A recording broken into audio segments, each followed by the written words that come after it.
kita boleh berkumpul tempat ini, mari kita siapkan hadiran pikiran kita sembah Dia, kita ajukan Dia. Mari kita satu hati dan doa. Kami ucap syukur ya Bapa, Engkau Allah yang begitu baik, Engkau Allah yang begitu mengasihi setiap kami Tuhan. Saat ini kami boleh datang ke hadirat-Mu Tuhan. Kami boleh membawa setiap hati kami untuk datang menyembah, memuji, muliakan nama-Mu Tuhan. Dan kami percaya ibadah hari ini ibadah yang Kau berkati Tuhan. Dan kami percaya kami pulang dari tempat ini, kami pulang membawa berkat, sukacita, damai sejahtera yang daripada-Mu. Oh Tuhan Yesus, kami ucap syukur karena Engkau Allah yang begitu baik Tuhan. Ayakan siap hati kami, ampuni segala dosa perbuatan kami, baik yang kami lakukan dengan sengaja maupun tak sengaja, supaya kami boleh berkenan di hadapan-Mu, terlebih lagi boleh menyukakan hati-Mu Tuhan. Saat ini Kau proteksi segala kehidupan kami, keluarga kami, segala apa yang kami miliki, yang kami tinggalkan. Kami mau serahkan semuanya ke dalam tangan-Mu. Saya ingin mau bersatu hati.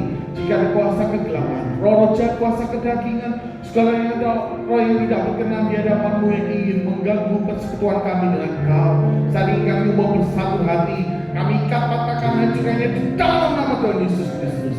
Biarlah Tuhan curah kuasa Roh Kudus untuk yang menjamah setiap kami, sehingga kami pulang dari tempat ini, kami pulang membawa berkat, sukacita, dan sejahtera yang berkat. Teringat teman-teman kami yang masih dalam perjalanan, kuatkan tempat ini yang selamat, supaya boleh bersama-sama di lain waktu untuk beribadah, memuji, muliakan nama-Mu. Terima kasih Tuhan, suatu Allah yang luar biasa. Hanya di dalam nama Tuhan Yesus Kristus yang percaya bersama-sama katakan iman. Amin.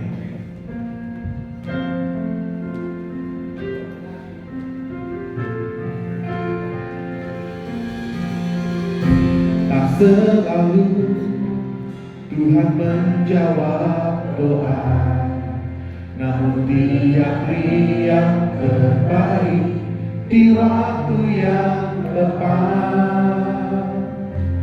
Izinkanlah Tuhan untuk bekerja, yang mustahil menjadi mungkin oleh karena percaya.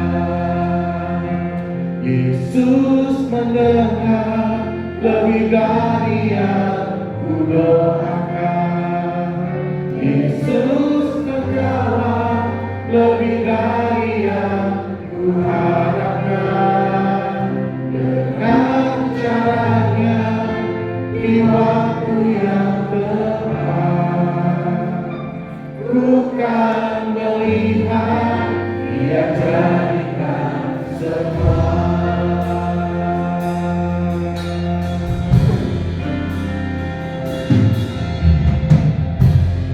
Selalu Tuhan menjawab doa, tapi Dia beri yang terbaik di waktu yang tepat.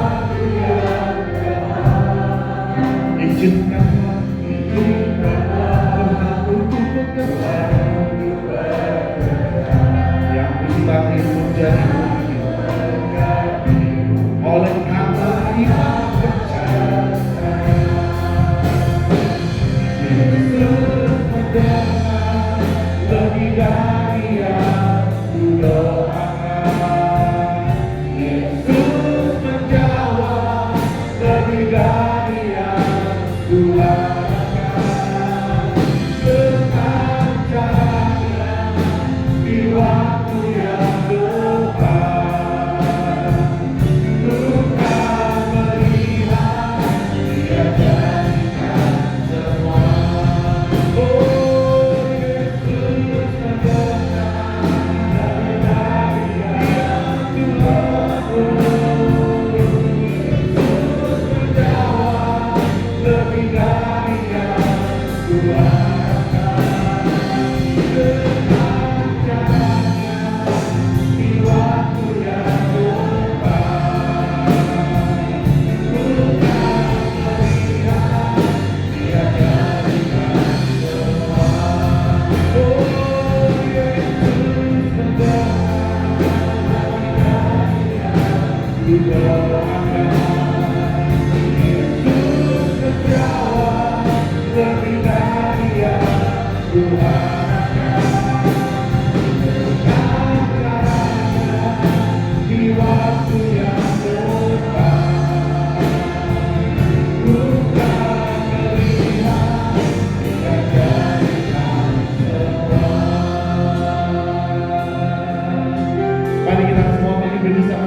katakan Yesus mendengar lebih dari yang kudoakan.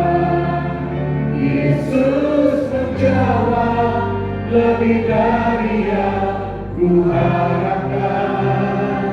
Dengan caranya di waktu yang tepat, ku kan melihat Dia jadikan semua. Biar cepat sedikit katakan Yesus mendengar lebih dari yang kudoakan.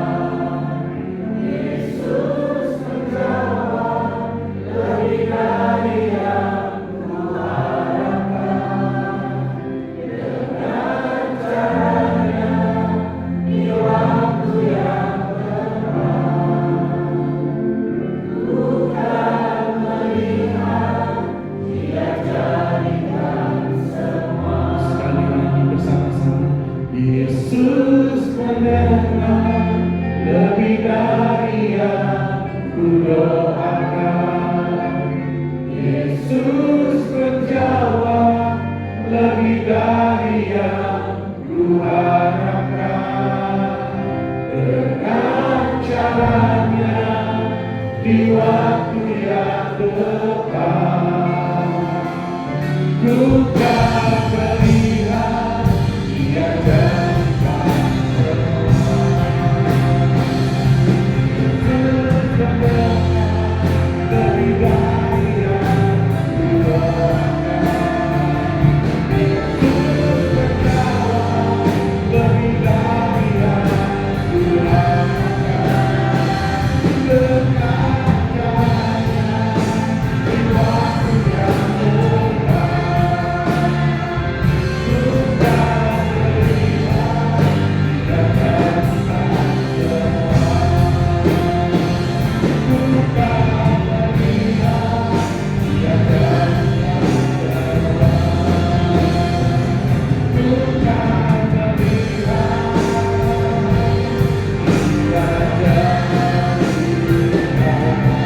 Dia jadikan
pribadi lepas pribadi atas kami. Oh, Yesus mendengar lebih dari yang kudoakan. Lebih dari yang kuharapkan. Dengan caranya di waktu yang tepat, ku kan melihat Dia jadikan semua. Yesus mendengar lebih dari yang kudoakan. Yesus menjawab lebih dari yang kuharapkan. Dengan caranya di waktu yang tepat, ku kan melihat Dia jadikan semua. Yesus mendengar lebih dari yang kudoakan. Yesus menjawab lebih dari yang kuharapkan. Dengan caranya di waktu yang tepat, ku kan melihat Dia jadikan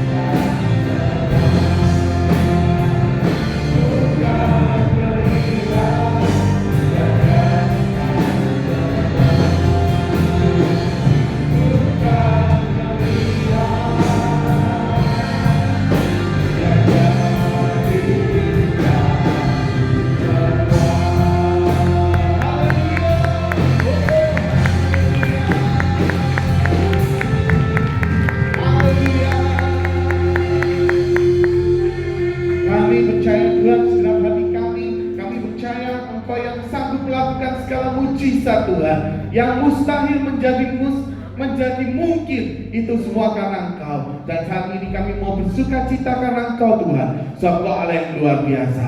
Hanya di dalam nama Tuhan Yesus Kristus yang percaya bersama-sama katakan dengan iman, amin. Berikan sorak-sorai yang haleluya bagi Tuhan kita. Haleluya. Semuanya.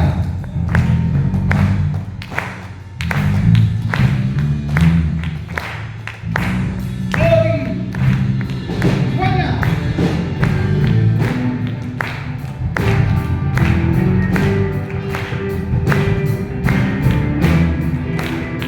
Mari kita katakan kalau kita donasi, kita iman.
Hallelujah.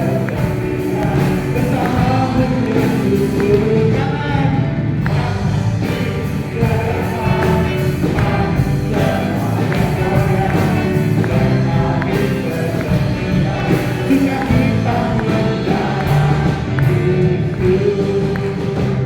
Sekali lagi, kau satu penuh kasih, dua penuh tiga penuh mulia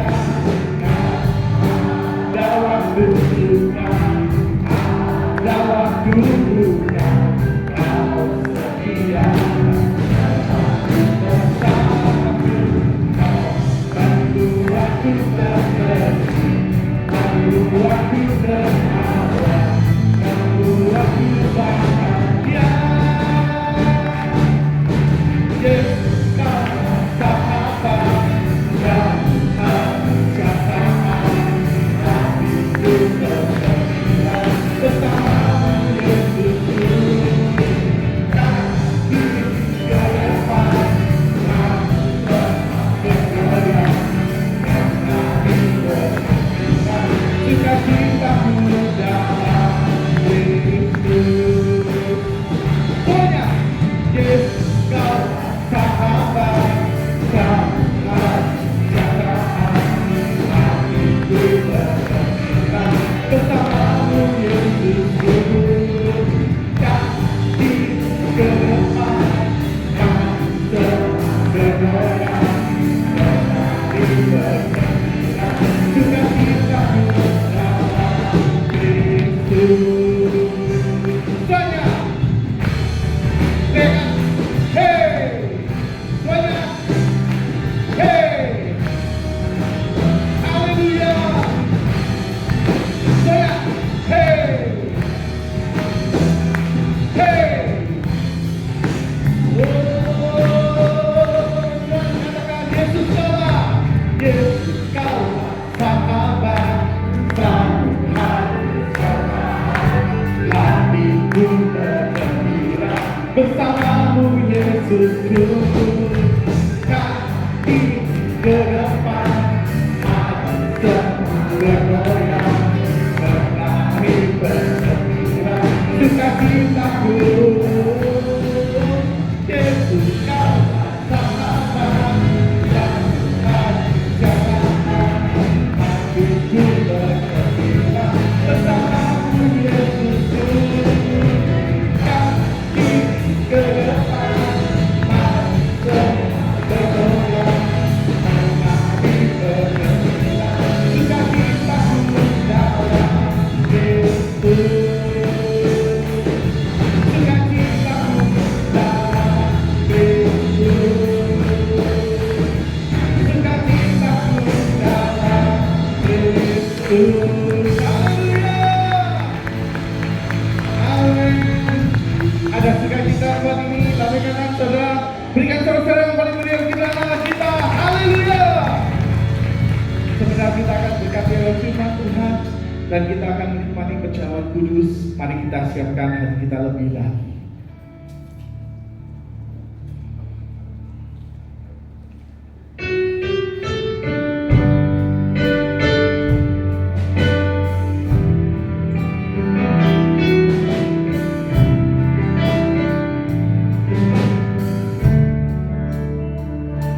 Ya Tuhan yang bayar dosaku, ya Tuhan yang kalahkan maut, ya Tuhan bagi dia yang tiada yang mustahil, ya Tuhan yang bayar dosaku, ya Tuhan yang bayar dosaku, ya Tuhan yang kalahkan maut, ya Tuhan, ya Tuhan menangkan semuanya. Bagi dia tiada yang mustahil, ku akan berbangga.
Engkau ada di pihak kami. Jikalau Tuhan beserta kami, siapakah lawan kami? Kemenangan pasti jadi bagian hidup kami. Terima kasih buat kesempatan pagi hari ini. Kami umat Tuhan datang di rumah Tuhan dengan hati bersyukur dan penuh sukacita. Telah kami persembahkan puji-pujian sorak-sorai kami. Bila setiap pujian yang kami sampaikan boleh menyenangkan hati Tuhan. Engkau berkenan hadir di tengah-tengah ibadah kami, bersemayam di atas pujian setiap umat. Kami hargai, kami hormati kehadiran Tuhan. Kami buka hati kami lebih lagi. Kami ambil sikap seperti Maria untuk duduk diam di bawah kaki Tuhan, menerima pesan kebenaran firman. Mari urapi setiap kami ya Roh Kudus, dengan hati yang rendah, dengan hati yang lembut, dengan hati yang haus. Kami boleh duduk diam menerima pesan kebenaran firman, sehingga benih firman itu sungguh boleh tertanam, berakar, bertumbuh, dan berbuah di dalam kehidupan kami, sehingga firman Tuhan semakin mengubah hidup kami, bahkan mendewasakan iman rohani setiap kami sebagai umat-umat Tuhan. Roh Kudus, urapi pula hamba-Mu yang terbatas, taruh pikiran dan perkataan Kristus pada diri hamba-Mu. Bila Tuhan yang berkata-kata melalui mulut bibir hamba-Mu, sampaikan pesan Tuhan bagi setiap kami saat ini. Kami umat-umat Tuhan siap untuk menerimanya. Di dalam nama Tuhan Yesus Kristus, semua yang siap diberkati dengan firman Tuhan bersama kita berkata amin. Silakan kembali saudara. Shalom, ya, puji Tuhan. Sebelum kita akan bersekutu dengan tubuh dan darah Tuhan, sama-sama kita akan belajar kebenaran firman Tuhan. Judul perenungan firman Tuhan pada hari ini adalah Allah peduli. Sekali lagi, Allah peduli. Seringkali dalam menjalani kehidupan ini, ada banyak umat Tuhan yang mulai mempertanyakan ketika mereka mengalami sesuatu, mungkin tantangan, masalah, kesulitan, mulai mereka bertanya, ya, timbul dalam pikiran mereka, dalam hati mereka, apakah Allah itu sungguh memperhatikan saya? Apakah Allah itu sungguh mempedulikan saya? Mengapa timbul pertanyaan seperti itu? Karena mungkin tantangan kesulitan yang mereka hadapi, ya, cukup berat, sudah berdoa, ya, sudah menanti pertolongan Tuhan, tapi pertolongan tidak kunjung tiba. Tantangan yang dihadapi tidak semakin terselesaikan, tetapi justru semakin berat. Akhirnya muncullah pertanyaan-pertanyaan seperti yang tadi saya sampaikan. Apakah Allah sungguh peduli terhadap saya sebagai umat-umatnya? Itulah sebabnya pagi hari ini judul renungan firman Tuhan kiranya boleh menjawab, ya, pertanyaan yang mungkin sempat muncul dalam pikiran, dalam hati kita. Apakah Allah peduli? Jawabannya adalah Allah peduli. Allah selalu peduli dalam kehidupan setiap umat-umatnya. Nah, kita lihat dalam satu perikop, saudaraku, ya, di mana perikop itu menceritakan para murid-murid Tuhan yang waktu itu mereka mengalami tantangan, mereka menghadapi kesulitan, ya, yang membuat mereka bertanya, apakah Engkau tidak peduli Tuhan kalau kita ini akan binasa, kalau kita ini akan hancur? Apakah Engkau tidak peduli? Mari kita akan lihat dari Markus pasal yang keempat, di ayat yang ke-35 mulai sampai dengan ayat yang ke-41. Markus pasal 4 ayat yang ke-35 mulai. Judul perikop, angin ribut diredakan. Pada hari itu, waktu hari sudah petang, Tuhan Yesus berkata kepada mereka, marilah kita bertolak ke seberang. Jadi kalau saudara perhatikan, ayat 35 menunjukkan murid-murid melangkah, murid-murid melakukan seperti yang Tuhan perintahkan. Tuhan bilang, mari bertolak ke seberang. Itu perintah Tuhan dan mereka lakukan seperti itu dengan menaiki perahu. 36. Mereka meninggalkan orang banyak itu lalu bertolak dan membawa Tuhan Yesus beserta dengan mereka dalam perahu di mana Tuhan Yesus telah duduk dan perahu-perahu lain juga menyertai Dia. Jadi rupanya setelah mereka berangkat, mereka bukan hanya berangkat sendiri, tapi mereka juga membawa Tuhan Yesus beserta atau bersama dengan mereka, menyertai mereka. 37. Lalu mengamuklah tofan yang sangat dahsyat dan ombak menyembur masuk ke dalam perahu sehingga perahu itu mulai penuh dengan air. Ternyata di tengah perjalanan, ya, di mana perjalanan yang mereka lakukan itu sekali lagi adalah perintah Tuhan. Tuhan pun bersama dengan mereka di perahu saat mereka melintasi danau tersebut. Tetapi ternyata ayat 37 berkata, mengamuklah taufan yang sangat dahsyat. Ombak menyembur masuk ke dalam perahu. Perahu mulai penuh dengan air. Ya, tentu kalau perahu penuh dengan air, dibiarkan lama-lama perahu itu pasti akan tenggelam. Dan kalau perahu tenggelam, semua orang yang ada dalam perahu itu, ya, walaupun mungkin bisa berenang, tapi seberapa kemampuan mereka bisa berenang melawan badai, ya, melawan tofan, melawan angin, melawan ombak yang sedang begitu kuatnya menerpa perahu mereka. Walaupun mereka bisa berenang, tidak akan kuat bertahan. Dengan kata lain, pasti mereka akhirnya mati binasa.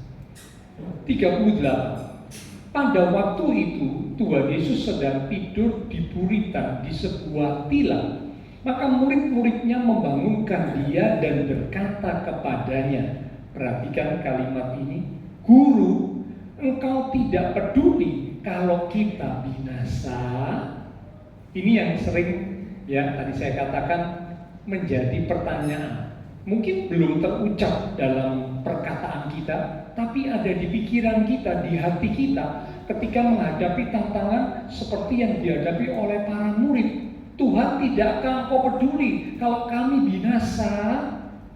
Ini juga yang sering menjadi pertanyaan umat Tuhan. Apakah engkau sungguh mempedulikan saya, Tuhan? Kalau engkau peduli dengan kehidupan saya, mengapa keadaan saya seperti ini? Ya. 39. Ia pun bangun, menghardik angin itu dan berkata kepada danau itu, diam, tenanglah. Lalu angin itu reda dan danau itu menjadi teduh sekali. Keadaan berubah. Ya, tadinya dihantam oleh ombak, angin dan sebagainya. Tapi tiba-tiba setelah Tuhan ya turun tangan, Tuhan berkata, diam, tenanglah. Maka dikatakan bukan cuma anginnya reda, danaunya menjadi teduh sekali. Lalu ia berkata kepada mereka, mengapa kamu begitu takut? Mengapa kamu tidak percaya? Mereka menjadi sangat takut dan berkata seorang kepada yang lain, siapa gerangan orang ini sehingga angin dan danau pun taat kepadanya. Nah, Bapak Ibu Saudara, kisah ini mewakili kehidupan umat Tuhan yang sering juga mungkin muncul di pikiran hatinya tentang apakah Tuhan memperdulikan kita sebagai umat-umatnya ketika sesuatu terjadi. Ya, bahkan mungkin sudah didoakan, sudah dinanti pertolongan Tuhan, tetapi keadaan semakin sulit, semakin berat, ya, mulai kehilangan harapan, mulai putus asa, lalu muncul di pikiran, apakah Tuhan memperdulikan saya? Itulah ya yang seringkali terjadi dalam kehidupan umat-umat Tuhan. Pemazmur juga mencatat dalam Mazmur pasal yang ke-31 di ayat yang ke-22. Mazmur 31 di ayat yang ke-22. Kalau di Alkitab buku itu di ayat yang ke-23. Tapi kalau di Alkitab elektronik di ayat yang ke-22 dari Mazmur 31. Aku menyangka dalam kebingunganku, aku telah terbuang dari hadapan matamu. Huruf besar ya, dari hadapan mata Tuhan. Jadi ketika bingung, pemazmur berkata, aku menyangka dalam kebingunganku, aku telah terbuang. Jadi sepertinya pemazmur berkata, Tuhan sudah tidak lagi memperdulikan aku. Tapi ini disangka dalam keadaan bingung. Nah, orang yang lagi bingung ya, bisa salah sangka, bisa salah menduga. Karena apa? Pikirannya lagi kacau, hatinya lagi kacau, lagi bingung, sehingga salah sangka, salah menduga. Seperti para murid tadi, seperti pemazmur juga demikian. Lanjut kalimat berikut. Tetapi sesungguhnya, nah kalau ada sesungguhnya berarti keadaan yang sebenarnya. Ya. Engkau Tuhan mendengarkan suara permohonanku ketika aku berteriak kepadamu minta tolong. Ternyata keadaan yang sebenarnya bukanlah Tuhan tidak peduli. Pemazmur berkata sesungguhnya Tuhan mendengar suara permohonan. Ya, jadi koreksi pikiran kita, hati kita yang mulai muncul pertanyaan tentang kepedulian Tuhan terhadap kita, dijawab bahwa ternyata Tuhan mendengar, Tuhan peduli dengan kehidupan umatnya. Tantangan masalah boleh terjadi, tapi Tuhan tetap peduli terhadap kita. Ya, oke. Nah sekarang kita akan lihat satu kisah, saudara ya, di dalam Perjanjian Baru yang menunjukkan, membuktikan bahwa Tuhan itu bukan cuma melihat, bukan cuma memperhatikan, tapi Tuhan memperdulikan ya dengan amat sangat. Lukas pasal yang ke-13 di ayat yang ke-10 mulai sampai dengan ayat yang ke-17. Lukas 13 ayat yang ke-10 sampai dengan ayat yang ke-17. Perikopnya berjudul menyembuhkan orang sakit pada hari Sabat. Pada suatu kali Tuhan Yesus sedang mengajar dalam salah satu rumah ibadat pada hari Sabat. Di situ ada seorang perempuan yang telah 18 tahun dirasuk roh, terjemah lain berkata diserang oleh roh jahat, sehingga ia sakit sampai bungkuk punggungnya dan tidak dapat berdiri lagi dengan tegak. Ketika Tuhan Yesus melihat perempuan itu, ia memanggil dia. Saudara perhatikan kata ketika Tuhan Yesus melihat perempuan itu. Ia memanggil dia dan berkata kepadanya, "Hai ibu, penyakitmu telah sembuh." Lalu ia meletakkan tangannya atas perempuan itu, dan seketika itu juga berdirilah perempuan itu dan memuliakan Allah. Tetapi kepala rumah ibadat gusar karena Tuhan Yesus menyembuhkan orang pada hari Sabat. Lalu ia, kepala rumah ibadat, berkata kepada orang banyak, "Ada 6 hari untuk bekerja. Karena itu datanglah pada salah satu hari itu untuk disembuhkan, dan jangan pada hari Sabat." Tetapi Tuhan menjawab kepala rumah ibadat dengan statementnya seperti yang diucapkan tadi. Tuhan menjawab bagaimana? Katanya, "Hai orang-orang munafik, bukankah setiap orang di antaramu melepaskan lembunya atau keledainya pada hari Sabat dari kandangnya dan membawanya ke tempat minuman? Bukankah perempuan ini yang sudah 18 tahun diikat atau diserang oleh iblis, oleh kuasa roh jahat, harus dilepaskan dari ikatannya itu karena ia adalah keturunan Abraham?" Dan waktu ia berkata demikian, semua lawannya merasa malu, dan semua orang banyak bersukacita karena segala perkara mulia yang telah dilakukannya. Nah, Bapak Saudara, kita akan belajar dari kisah ini ya, dari perempuan ini. Ada beberapa hal yang bisa kita pelajari bersama. Boleh menjadi satu contoh, boleh menjadi satu teladan buat kita. Ya. Yang pertama, perempuan ini adalah seorang perempuan yang beribadah kepada Allah. Sekali lagi, seorang wanita atau seorang perempuan yang beribadah kepada Allah.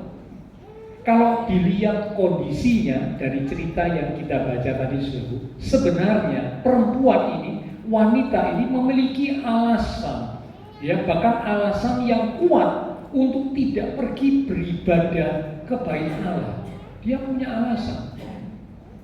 Mengapa? Karena dia sakit. Sakitnya bukan cuma 1 hari, bukan cuma 3 hari, bukan cuma 1 minggu, bukan cuma 1 bulan. Sakitnya 18 tahun. Tentu 18 tahun ini bukan waktu yang pendek, waktu yang panjang, bahkan waktu yang sangat panjang. 18 tahun sakit. Ini bisa menjadi alasan, bahkan alasan yang sangat kuat untuk dia berkata kepada dirinya, "Buat apa aku pergi ke bait Allah? Aku tidak bisa, aku tidak mampu, aku sakit, bahkan sakitku ini sudah 18 tahun.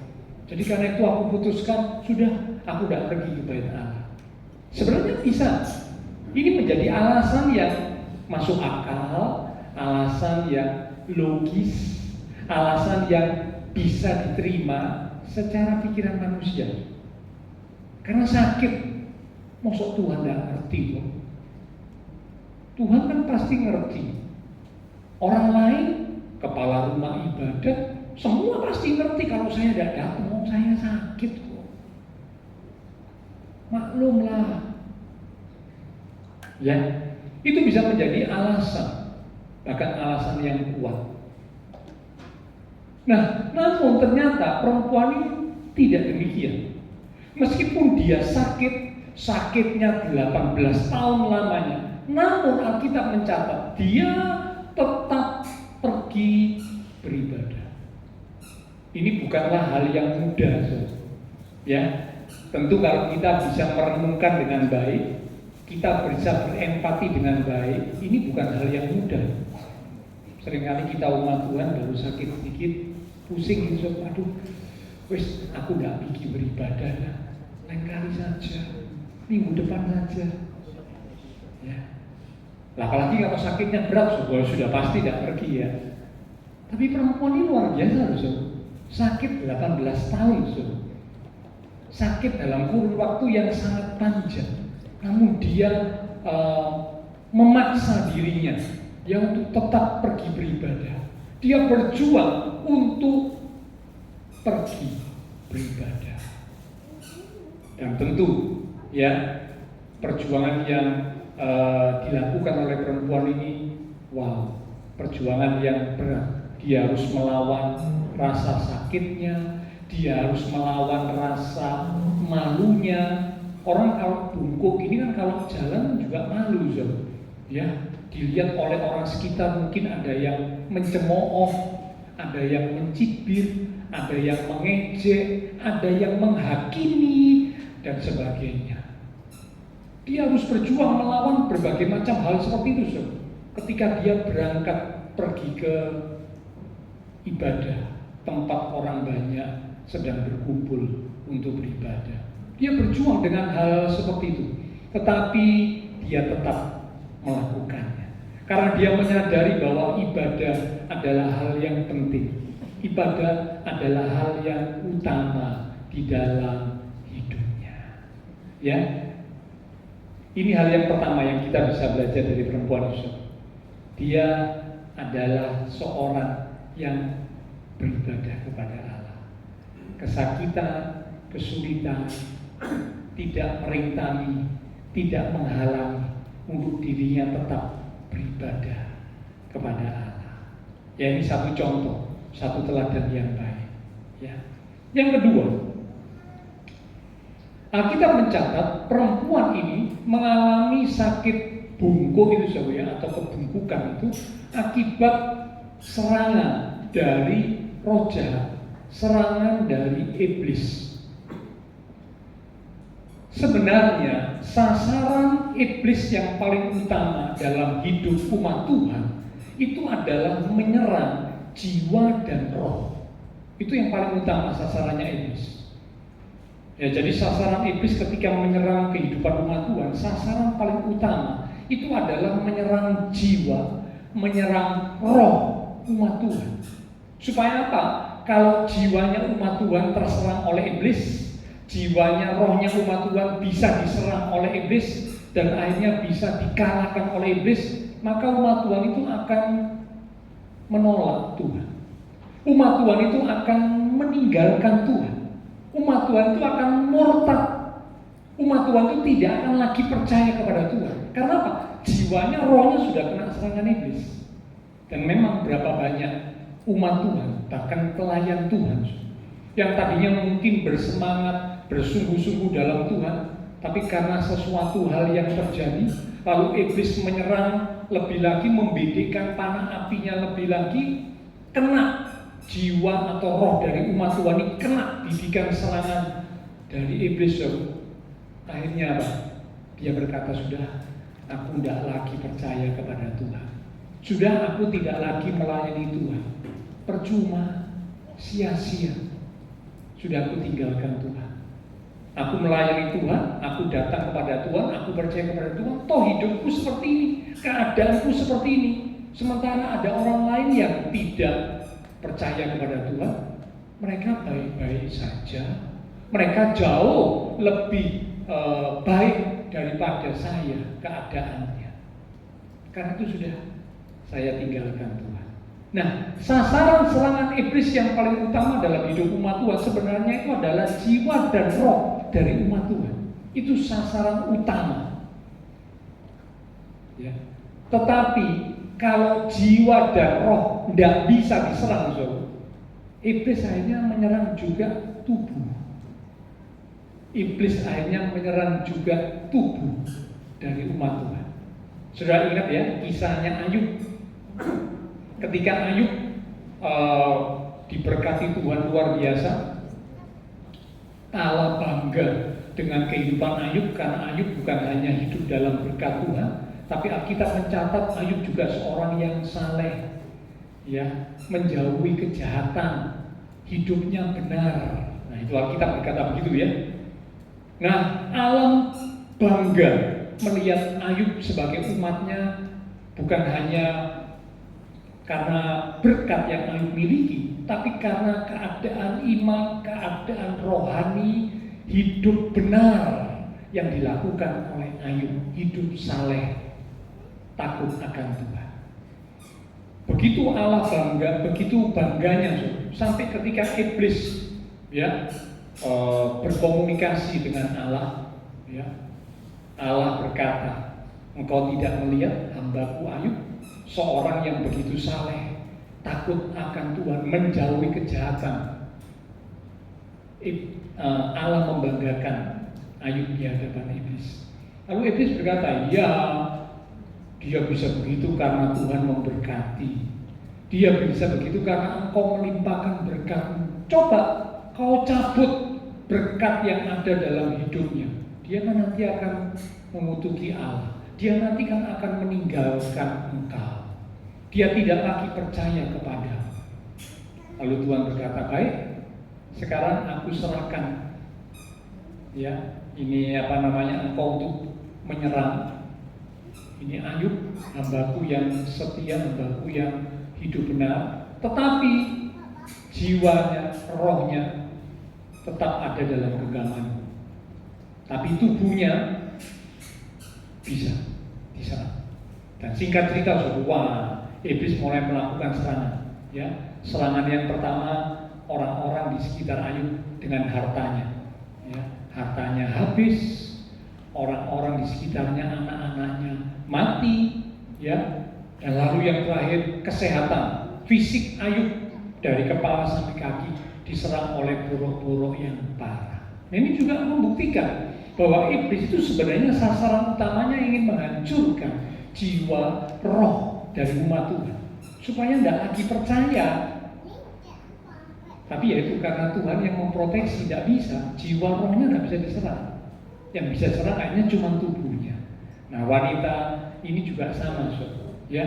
Jadi roh jiwa dari wanita ini atau perempuan ini tidak bisa ya diserang dan dihancurkan oleh iblis. Kalau dia sudah bisa dihancurkan, dikalahkan oleh serangan roh jahat, dia tidak akan lagi pergi beribadah. Dia akan berkata, buat apa aku ibadah? Buat apa aku percaya? Tidak ada gunanya. Dia hanya tinggalkan Tuhan. Dia tidak lagi pergi beribadah. Serangan iblis berhasil menyerang roh dan jiwanya. Tapi ternyata tidak. Wanita ini tetap datang beribadah, membuktikan bahwa iblis tidak bisa menyerang roh, tidak bisa menyerang jiwa dari wanita ini. Tetapi iblis hanya bisa menyerang fisiknya, kesehatannya, sehingga dia sakit. Ya, bungkuk itu saudara 18 tahun. Ya. Jadi perempuan ini mengalami sakit seperti itu karena pekerjaan atau serangan dari roh jahat. Dan memang kadang Tuhan mengizinkan. Tadi Ayub diizinkan, kadang Tuhan itu mengizinkan. Sudah juga ingat Paulus ya, Paulus rasul yang dipakai Tuhan luar biasa. Dia bisa oleh kuasa Tuhan, dia melakukan mujizat-mujizat. Dia berdoa untuk orang sembuh, ya, dan sebagainya. Pelayanannya dipakai Tuhan luar biasa. Namun ketika dia sendiri, ya, dicatat dalam 2 Korintus pasal 12 itu ya, ayat yang ke-7 sampai 8. Nanti Bapak Ibu bisa baca sendiri. 2 Korintus 12 ayat 7 sampai 8. Ada utusan iblis yang datang menggocok atau menyerang Ayub. Yang diserang itu fisiknya. Dikatakan seperti, serangan itu digambarkan seperti duri dalam daging. Duri dalam daging itu sesuatu yang menyakitkan. Ini kiasan, saudara ya. Bukan benar-benar duri ada dalam daging, bukan. Kalau duri dalam daging itu mungkin kita bilang ketusupan, bukan. Ya, kalau cuma sekedar itu ringan, saudara. Tapi ini kiasan yang menunjukkan satu keadaan yang sulit yang dialami oleh Rasul Paulus. Ya, ini akibat serangan iblis, serangan roh jahat. Ya. Dan Paulus sudah berdoa untuk itu. Sampai 3 kali Paulus berdoa supaya ini duri dalam daging bisa dicabut, bisa hilang gitu saudara ya. Tapi Tuhan berkata, tidak. Sampai 3 kali berdoa. Paulus berdoa buat orang lain, doanya dijawab, doanya didengar, mujizat terjadi. Tapi ketika Paulus berdoa buat dirinya sendiri karena diserang oleh roh jahat, fisiknya, ya. Tafsiran mengatakan ada 2 hal, ya, serangan yang dilakukan iblis. Selain tantangan di dalam pelayanan Paulus, tapi juga kesehatan Paulus, kesehatan lambungnya, dan juga kesehatan matanya. Ya, penglihatannya terganggu, dia harus pakai pembesar atau kaca pembesar untuk melihat, membaca, ya, supaya bisa membaca. Ya, lalu juga lambungnya. Ya. Nah, Paulus berdoa supaya dia dilepaskan dari kondisi atau keadaan itu. Tapi Tuhan berkata tidak. Cukuplah kasih karunia-Mu bagimu. Tuhan jawabnya begitu. Ya. Jadi ada kalanya loh, Tuhan itu mengizinkan. Sekali lagi, ada kalanya Tuhan itu mengizinkan sesuatu terjadi dalam hidup kita. Ada kalanya. Ya. Dan kalau itu memang Tuhan izinkan, percayalah, tidak ada satupun masalah pencobaan yang melampaui kekuatan kita. Amin. Kenapa? Karena Tuhan itu Allah yang setia. Dia tidak pernah loh, dikatakan 1 Korintus 10:13, tidak pernah Dia membiarkan kita dicobai melampaui kekuatan kita. Tidak pernah. Dan janjinya, janji Tuhan itu pasti ditepati. Jadi kalau sesuatu diizinkan Tuhan terjadi dalam hidup kita, jangan pernah berkata, Tuhan ini terlalu berat buat saya. Berarti kita nggak percaya akan janji Tuhan. Kita nggak percaya akan kesetiaan Tuhan. Padahal kita berkata Dia Allah yang setia. Dia Allah yang selalu menepati janjinya. Dan Dia berjanji tidak akan membiarkan pencobaan melampaui kekuatan kita.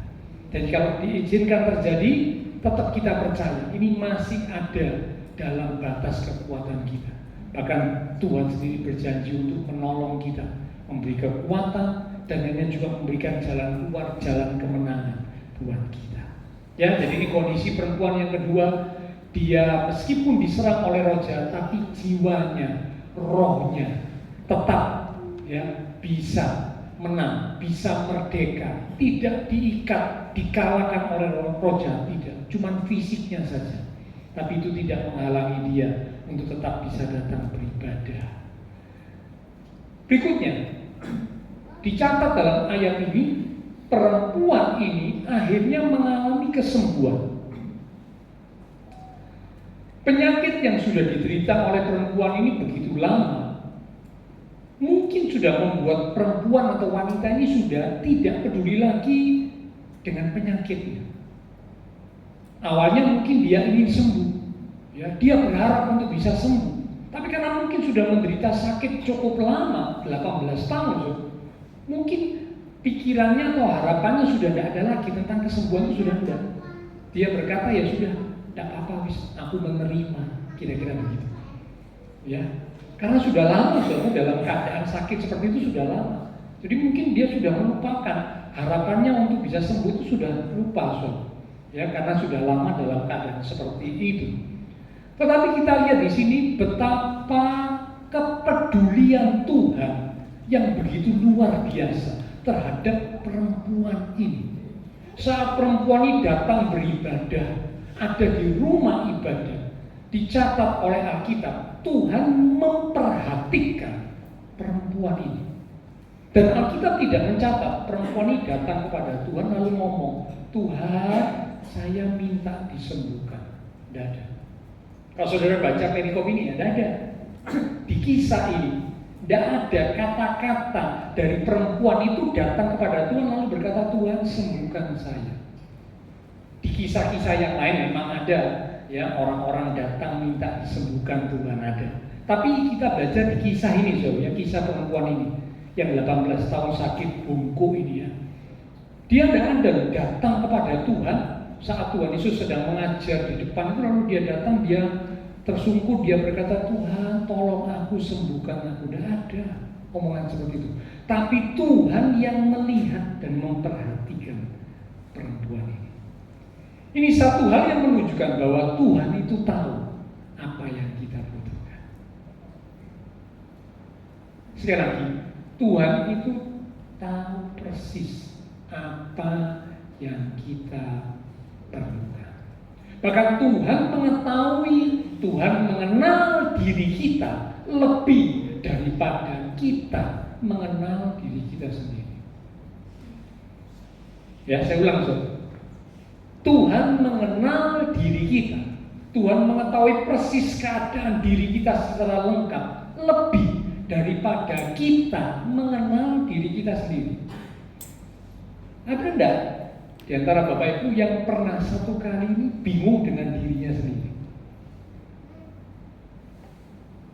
Ya, mungkin lupa ya, untuk apa kalau saya tidak pernah bingung dengan diri saya. Tapi kalau mau jujur, ada kalanya kita ini bisa bingung dengan diri kita sendiri. Bisa sepertinya kita ini tidak mengenali diri kita.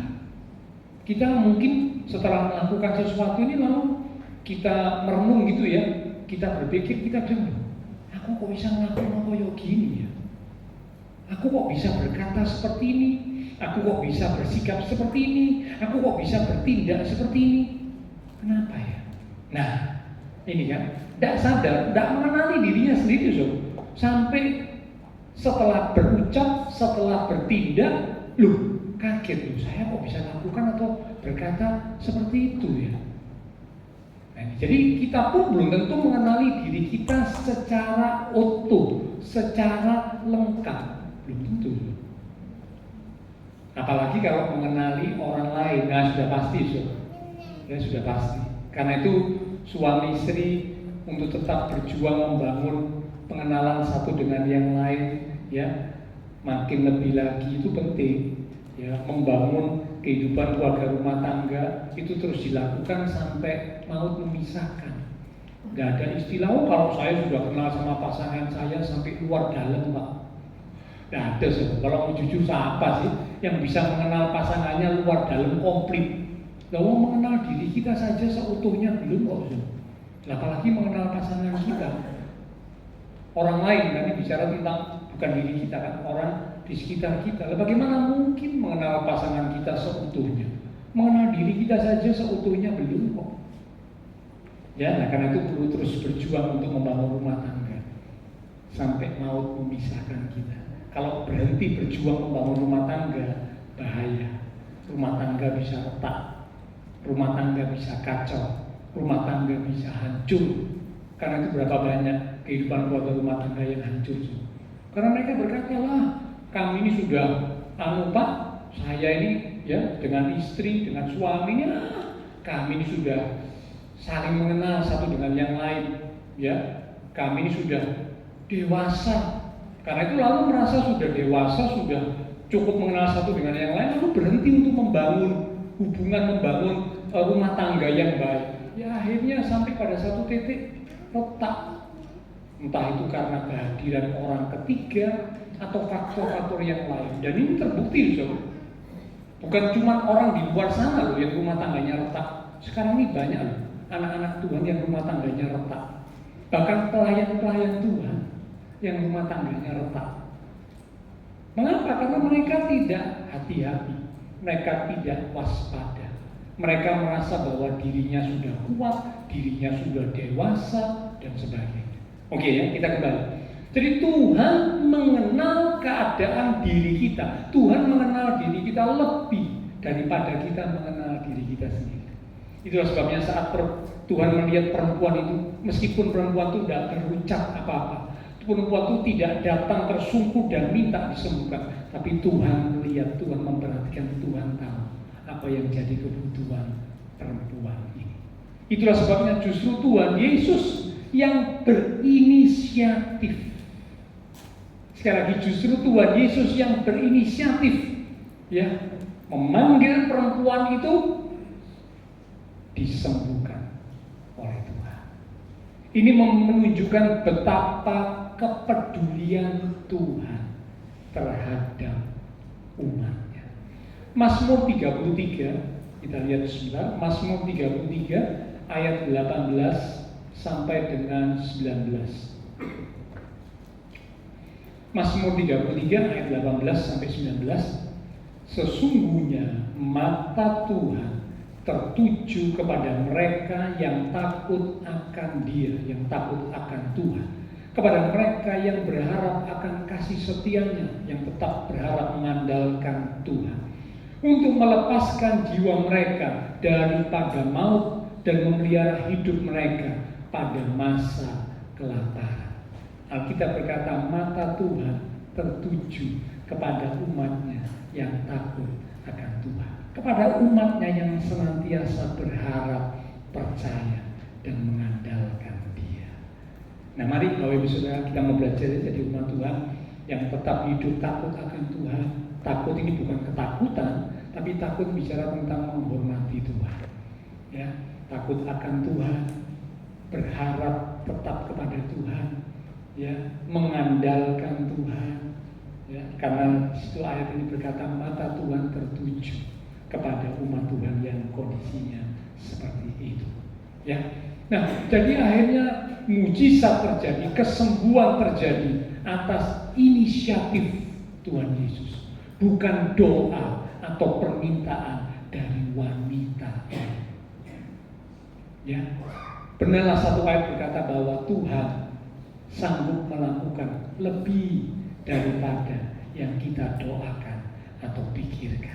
Seperti pujian tadi ya, pujian yang kita nyanyikan bahwa Tuhan sanggup ya menjawab lebih daripada yang kita doakan atau pikirkan. Efesus pasal yang ketiga di ayat yang ke-20. Mari kita lihat sebentar saudara ya, supaya makin meneguhkan kita. Efesus pasal 3 di ayat yang ke-20. Bagi dialah besar berarti bagi Tuhan, yang dapat melakukan jauh lebih banyak daripada yang kita doakan atau pikirkan, seperti yang ternyata dari kuasa yang bekerja di dalam kita. Ya, ini ayat yang mendukung pujian yang tadi kita nyanyikan. Tuhan Yesus menjawab lebih daripada yang kita doakan, lebih daripada yang kita pikirkan. Jadi satu surprise, kejutan ya. Tentu bagi wanita ini hari itu adalah hari yang surprise. Dia tidak menyangka, karena dia sudah tidak pernah berpikir lagi tentang kesembuhannya. Sudah 18 tahun ya sudah, dia pasrah. Tapi yang penting dia tetap beribadah. Tapi saat dia datang beribadah kepada Tuhan dengan ibadah yang sungguh-sungguh, saat dia datang kepada Tuhan, membuat Tuhan melihat, memperhatikan, ya, lalu kemudian Tuhan beracara atas hidupnya. Ini bukti bahwa Tuhan mempedulikan umatnya. Kuasa Tuhan dinyatakan lebih daripada yang kita pikir atau kita doakan. Yang terakhir, perempuan ini dicatat setelah dia disembuhkan oleh Tuhan, ya, dia memuliakan Allah. Ya. Sebenarnya sebelum perempuan ini disembuhkan, hidup perempuan ini sudah memuliakan Tuhan. Ya, mengapa saya katakan sudah memuliakan Tuhan? Ya memang orang kalau memandang itu bisa memandang dari dua sudut. Memandang sesuatu itu selalu bisa memandang dari dua sisi. Dari sisi positif, dari sisi negatif. Apapun itu ya, kalau saudara melihat sesuatu, saudara bisa melihat atau memandang itu dari dua sisi. Dari sisi positif atau dari sisi negatif. Itu tergantung pikiran kita, sudut pandang kita. Ingat para pengintai, ya, mengintai tanah Kanaan, yang diintai, yang dilihat sama tanah Kanaan, tapi sudut pandang mereka berbeda. Yang 10 orang memandangnya dari sudut negatif, tapi hanya 2 orang yang memandangnya dari sudut yang positif. Ya. Jadi ketika lihat sesuatu, ketika mengalami sesuatu, kita bisa memandangnya dari 2 sudut. Nah, perempuan ini sebenarnya meskipun dia belum disembuhkan waktu dia dalam kondisi sakit, dia itu sudah bisa memuliakan Tuhan. Mengapa saya katakan bisa memuliakan Tuhan? Karena dalam kondisi sakit seperti itu dia bisa tetap datang beribadah. Memang mungkin kalau dari sudut pandang yang negatif, orang-orang akan berkata, oh kamu tuh orang yang terkutuk, kamu tuh orang yang hidupnya tidak benar, sehingga kamu sakitmu lama dalam kondisi seperti itu. Kalau dari sudut pandang negatif, orang bisa berpandangan seperti itu. Tapi kalau dari sudut pandang yang positif, orang akan berkata begini, wah ini wanita ini luar biasa ya, sakit seperti begini, 18 tahun menderita seperti ini, tetap bisa datang beribadah. Waduh, saya kalah. Saya cuma pusing, tidak datang. Saya cuma ada sedikit halangan, tidak datang. Sementara perempuan ini 18 tahun seperti ini bisa tetap datang. Nah, kalau dipandang dari sudut positif, ini bisa memuliakan Tuhan. Sekali lagi ya, apapun yang terjadi, orang selalu bisa memandang dari sudut positif, dari sudut negatif. Itu selalu bisa. Ya, tinggal sekarang kalau kita yang memandang, kita yang memutuskan, saya mau memandangnya dari sudut positif atau sudut negatif. Kalau kita memandangnya dari sudut negatif, kita nanti akan jadi seperti 10 orang yang minta dan menikmati janji Tuhan, mati di padang gurun. Tapi kalau kita memandangnya dari sudut positif, kita akan menjadi seperti 2 pengintai yang bisa masuk tanah Kanaan dan menikmati janji Tuhan. Mana yang kita pilih? Pilihan ada pada kita. Pilihannya bukan pada Tuhan ya, pilihannya ada pada kita loh. Ya. Karena itu Tuhan bilang kepadamu, kuperhadapkan pilihan. Jadi pilihannya ada pada kita. Dari sudut mana kita akan memandangnya. Ya. Oke, nah kita kembali. Jadi perempuan ini sebenarnya walaupun dia belum disembuhkan, hidupnya sudah bisa memuliakan Tuhan. Ya, melalui kesetiaannya di dalam dia beribadah. Kesakitan, tantangan tidak menghalangi dia untuk datang beribadah. Dia bisa tetap berjuang untuk datang beribadah. Nah, terlebih lagi setelah ia disembuhkan, wah, tentu pasti masih sakit aja bisa menjadi kesaksian ya dalam soal kesetiaannya, dia berjuang untuk bisa tetap beribadah. Apalagi setelah disembuhkan, pasti hidupnya menjadi satu kesaksian yang luar biasa bagi orang-orang yang ada di sekitar. Dan memang Alkitab mencatat begitu disembuhkan, perempuan ini langsung memuliakan Allah. Bapak Saudara, kalau Tuhan sudah menolong hidup kita, apa yang kita lakukan? Apakah kita menganggap pertolongan Tuhan itu biasa-biasa saja? Atau kita menganggap pertolongan Tuhan itu sesuatu yang ya pantas lah Tuhan nolong saya.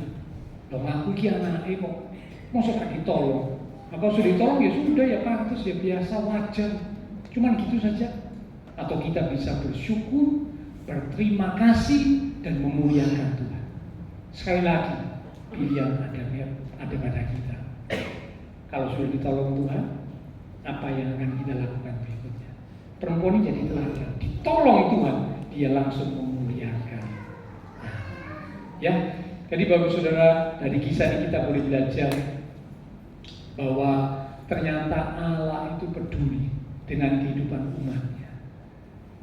18 tahun ya kesakitan yang dialami oleh wanita ini ya, sepertinya sudah wanita ini pun sudah tidak lagi mungkin minta atau berdoa untuk kesembuhan bagi sakitnya, tapi Tuhan yang mempedulikan wanita ini, menyatakan pertolongannya di saat wanita ini sendiri mungkin sudah lupa ya, dia sudah tidak lagi berdoa untuk kesembuhan dirinya, tapi Tuhan justru menyatakan pertolongan. Ini bukti bahwa Tuhan mempedulikan umatnya.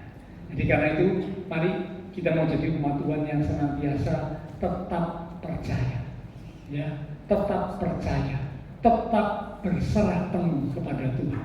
karena Dia adalah Allah yang baik. Biarlah firman Tuhan boleh jadi berkat untuk kita sekalian. Kita akan datang kepada Tuhan. Silakan pelayan mimbar, pelayan perjamuan kudus. Lewat satu pujian kita katakan Allah peduli.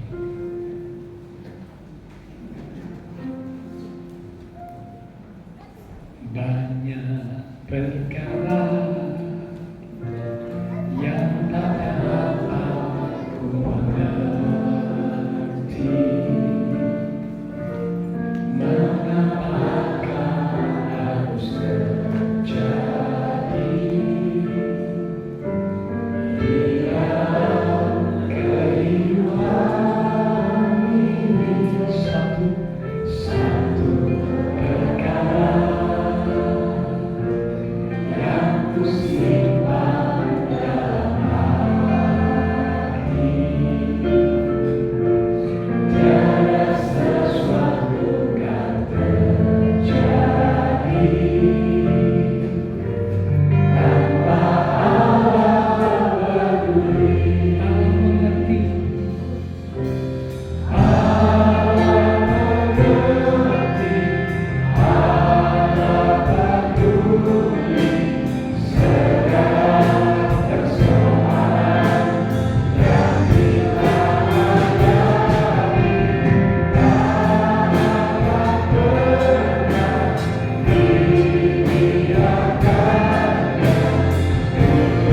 berdua sendiri.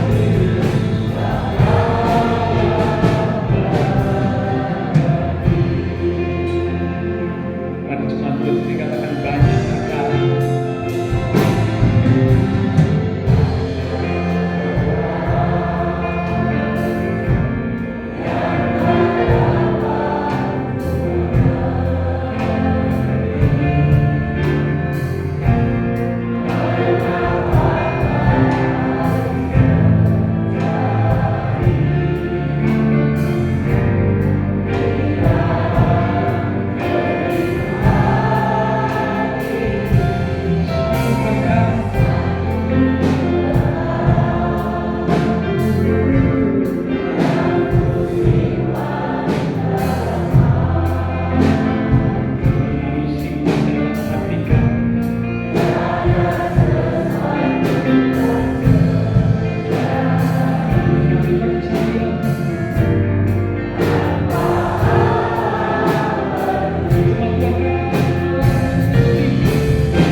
Kita pegang tepuk tangan sorak-sorai buat Tuhan kita yang luar biasa. Haleluya.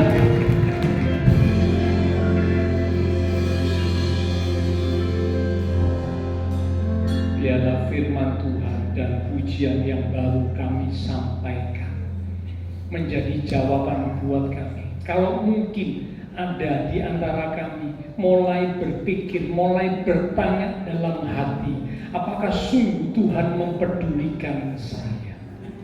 Seperti yang dialami oleh para murid, Tuhan, tidakkah Engkau peduli kalau kami binasa? Biarlah firman Tuhan boleh menjadi jawaban, bahwa sesungguhnya mata Tuhan tertuju kepada orang-orang, kepada umat-umat Tuhan yang takut akan Tuhan, yang berharap akan kasih setia, yang senantiasa mengandalkan Tuhan. Karena Tuhan, kami mau belajar menjadi umat-umat Tuhan yang hidup takut akan Tuhan, yang berharap akan kasih setia Tuhan, yang senantiasa mengandalkan Tuhan. Karena terhadap umat Tuhan yang seperti itulah mata Tuhan tertuju.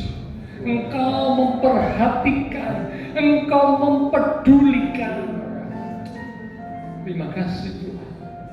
Hamba terbatas untuk berkata dan menjelaskan, tapi Roh Kudus, Engkau yang akan berkata-kata lebih lagi dalam hati pikiran setiap kami, menjawab pertanyaan dalam hati kami, jika kami boleh semakin percaya, semakin berserah penuh kepada Tuhan yang mengasihi dan mempedulikan kami. Terima kasih Tuhan, terima kasih. Sebentar kami umat-umat Tuhan akan bersekutu dengan tubuh dan darah Tuhan dalam perjamuan kudus. Sebelum kami bersekutu dengan tubuh dan darah Tuhan, kami datang merendahkan diri di hadapan Tuhan. Kami introspeksi diri kami. Jikalau ada dosa, kesalahan yang sudah kami lakukan, baik lewat tindakan kami, lewat perkataan kami, lewat pikiran kami yang tidak sesuai kehendak Tuhan, pagi ini sebelum kami bersekutu dengan tubuh dan darah Tuhan, kami mohon pengampunan Tuhan. Ampuni kami Tuhan, ampuni kami akan segala dosa kesalahan kami, seperti kami juga belajar mengampuni orang yang bersalah kepada kami. Demikianlah kami mohon pengampunan-Mu ya Tuhan. Dan kami percaya, jikalau dengan penuh kesungguhan, dengan sikap merendahkan diri di hadapan Tuhan, kami mohon pengampunan Tuhan. Engkau Allah yang setia dan adil. Engkau berjanji untuk mengampuni kami dari segala dosa kami, menyucikan kami dari segala pelanggaran kami, sehingga kami boleh dikuduskan, dilayakkan untuk sebentar kami akan bersekutu dengan tubuh dan darah Tuhan yang kudus. Berkati roti dan anggur yang akan kami terima.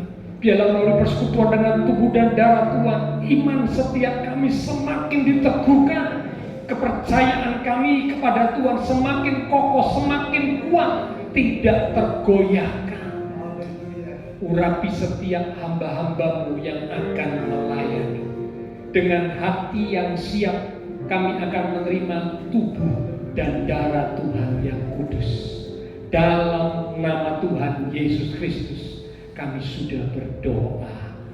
Amin. Sebentar para pelayan perjamuan kudus akan membagikan tubuh dan darah Tuhan.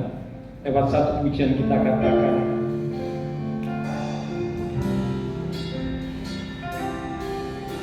Kau telah buktikan cinta-Mu padaku, Kau membayarku dengan hidupmu.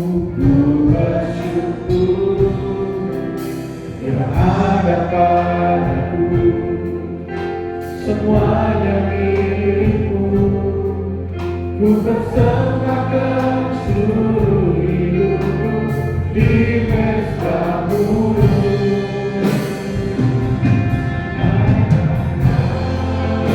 Yang menjadi tempat jawaban, hanya Kau tempatku berada.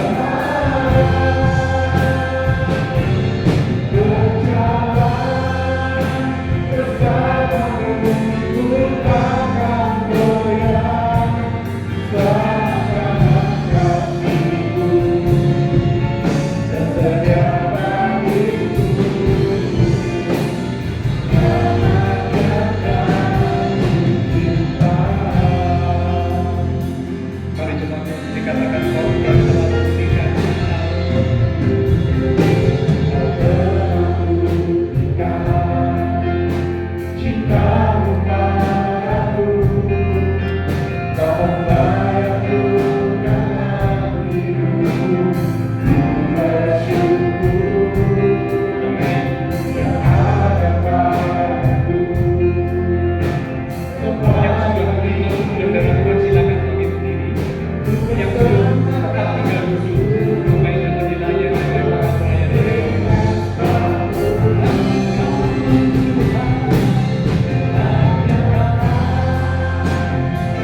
Tuhan yang ada di Hosti bisa Bapak Ibu lihat dan Bapak Ibu baca, kiranya jadi rema.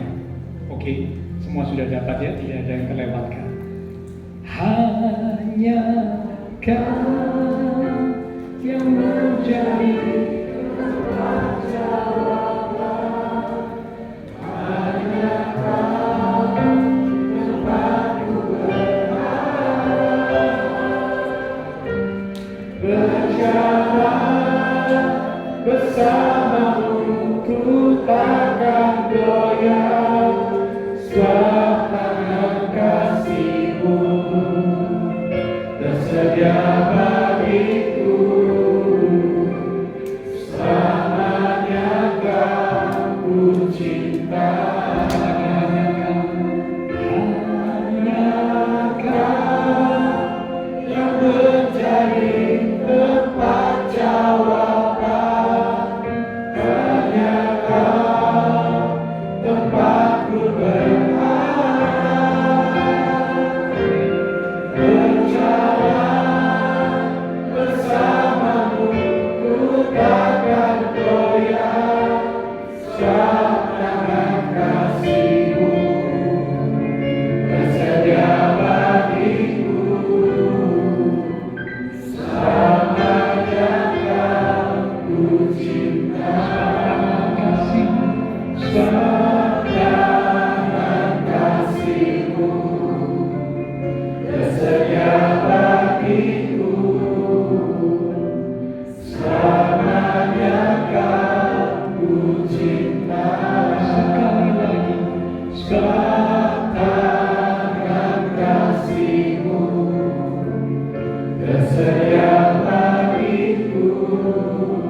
Engkaulah jawaban bagi hidup kami.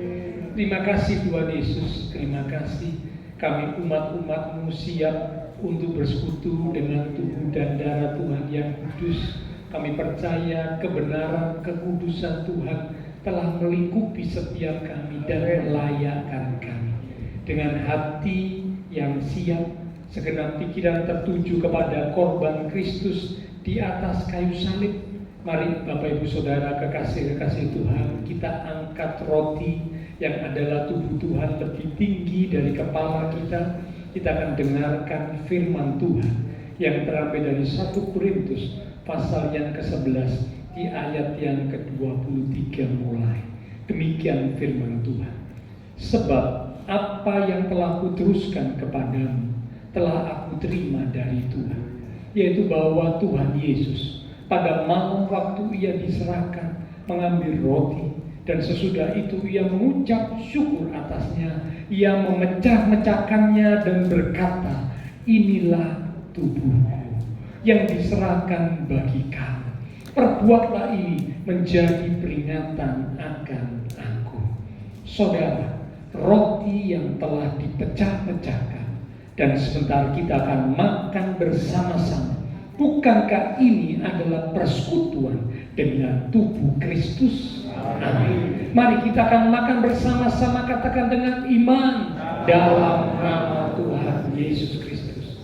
Haleluya.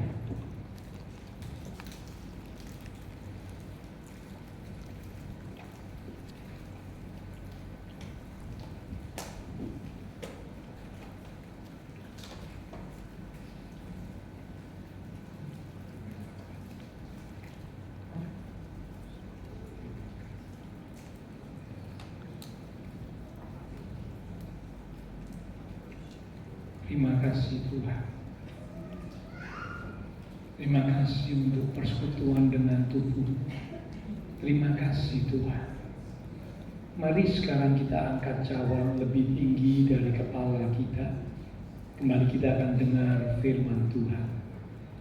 Demikian juga ia mengambil cawan sesudah makan, lalu berkata, cawan ini adalah perjanjian baru yang dimeteraikan oleh darahku, darah perjanjian yang ditumpahkan bagi pengampunan dosa.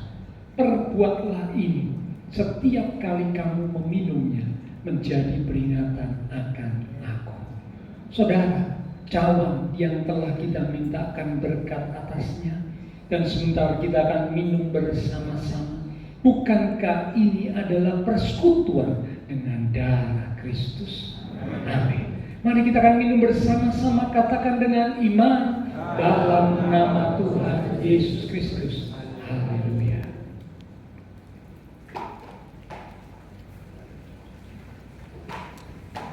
Mari naikkan syukur kepada Tuhan. Katakan terima kasih Tuhan. Haleluya.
Persekutuan dengan tubuh dan darah-Mu Tuhan.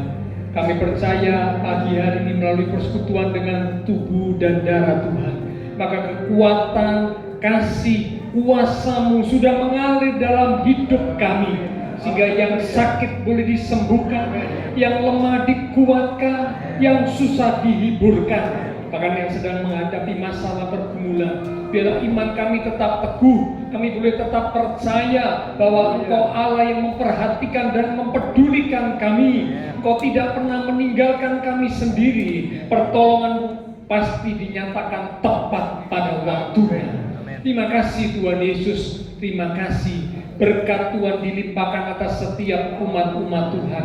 Diberkati iman rohani, diberkati kehidupan keluarga rumah tangga, diberkati usaha pekerjaan, diberkati studi sekolah, diberkati kesehatan kami, diberkati masa depan kami.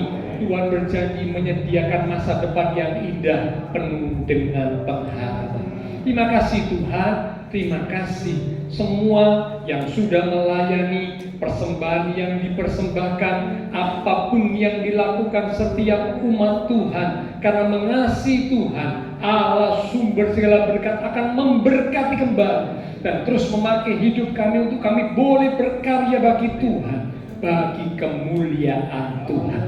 Berdoa buat teman-teman seiman yang tidak bisa hadir, kiranya Tuhan menilik melawat setiap mereka. Mungkin ada yang sakit, Tuhan sembuhkan, yang lemah Tuhan kuatkan, yang susah Tuhan hiburkan, yang sedang menghadapi masalah, biarlah mereka boleh tetap percaya, menantikan pertolongan Tuhan.